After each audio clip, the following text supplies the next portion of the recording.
The American West conjures up romantic visions of incredible fish and wildlife resources, hard-working independent landowners, and government crusaders. And yet the complex issues connected with maintaining rural lifestyles and conserving fish and wildlife have often led to distrust between ranchers, environmentalists, and government agencies.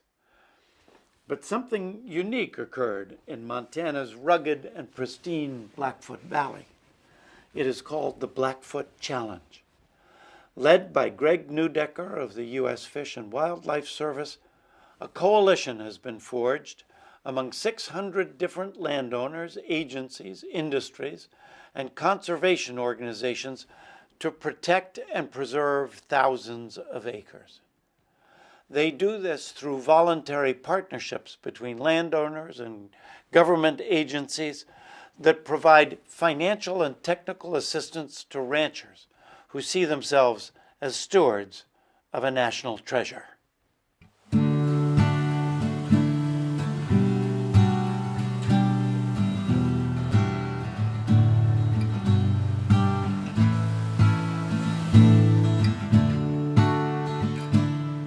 Driving through the Blackfoot Valley, which lies at the southern edge of what we call the Crown of the Continent ecosystem. It's about a 10 million acre area that lies south of Glacier National Park in west central Montana.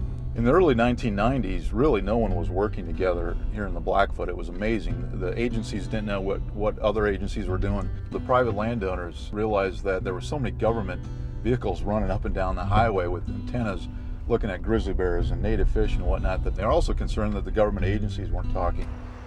The Blackfoot Challenge is composed of all the landowner interest in the valley. That includes public agencies that own 60% of the Blackfoot Valley, corporate timber, as well as the private landowners. The mission of the Blackfoot Challenge is to coordinate efforts to protect the natural resources and rural lifestyle of the Blackfoot River Valley. And if we're to be successful dealing with species like grizzly bears, bull trout and whatnot, we need to work on private lands. We traditionally didn't work with our federal partners. And the Blackfoot Challenge really allows us a forum to understand what other people are thinking, work really across fence lines that we're not traditionally used to doing. What we need to do is figure out a way to make agriculture sustainable, so we use tools like conservation easements. We work with ranchers on grazing management, on restoring wetlands, on restoring streams, developing offsite water, working on fish passage issues. Traditionally in Montana, the way that people irrigated was flood irrigation. The problem with that is we lose a lot of the water en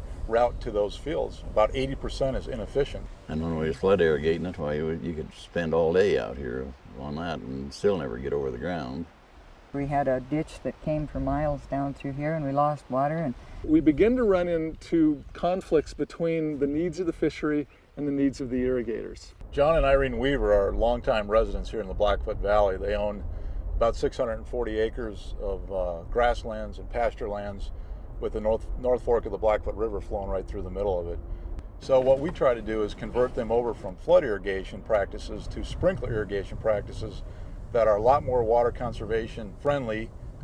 Well, cattle coming down and going over the banks, they wear the bank down, and that isn't good for the fish and that either. So.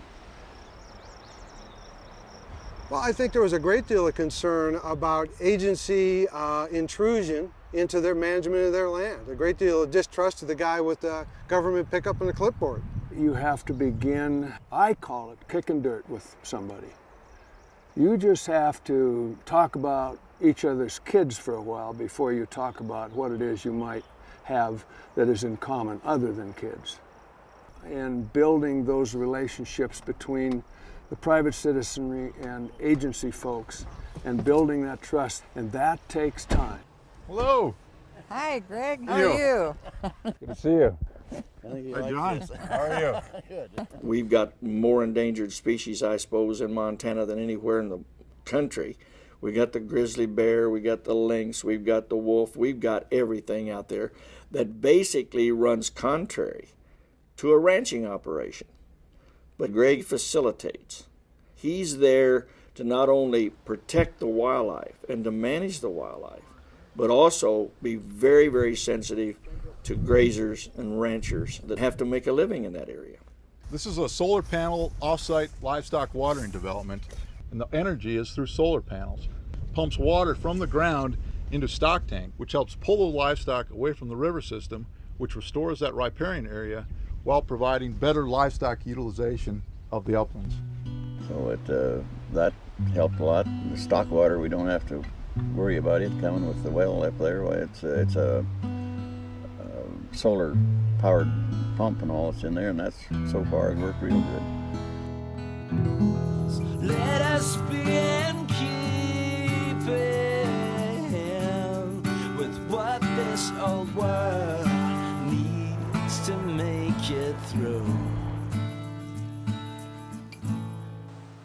The group up behind us on the hill is learning about a study on the hill. All of the teachers that are participating this week teach here in rural school districts in the Blackfoot. And it's all part of a Blackfoot Challenge sponsored class that we're taking for a week this summer to help us understand more about this valley so that we can teach the children in the valley. The thrust of it is to get teachers from each school to work together each summer to spend a week learning about the natural resources of the Blackfoot Watershed and then integrate that curriculum into their programs in their schools. And it's one thing to get your landowners who are 60 years old excited about maintaining a stream well, but if you want that stream 150 years from now, you better get the 10-year-olds aware of it too. There is tremendous common ground, including protection of the natural resources and the rural lifestyle, which is agriculture. Grazing, weed control, water quality, wetland enhancement, again, and the bottom line is giving us great ground to raise cows on. So what we do is we pull all of our resources together under our watershed group, the Blackfoot Challenge, and then provide that funding and technical resource to landowners like the Weavers to do all the great things on the ground that they need to do for their management. The future of agriculture, that's what the Blackfoot Challenge is about. It's about passing this on to future generations.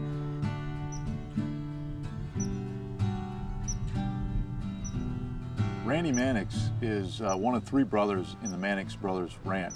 They're fifth-generation ranchers here in the Blackfoot, and they really are the stewards of this land. They are model landowners. The stream that feeds this comes through our property, and we have the water rights to it, and we've historically used those water rights for agriculture and irrigation. We can't restore fish populations without working with the ranchers in this valley. These streams are the most productive stream environments in the valley, and these streams also are under private ranch land ownerships. One of the key things was to have more water left in the stream. It took several months, and we did come up with, I think, a good solution to meet the objectives of the ranch and the fishery. But we also wanted to demonstrate that we could have both agriculture and fisheries. Each party might not get everything they wanted, but we thought that both parties could get 80% of what we wanted. I remember my grandfather thinking of himself not as a landowner, but as a land steward. He just felt like it was his duty to leave the land better than it was when he started with it. And I think that continues on through our generation. I hope it does.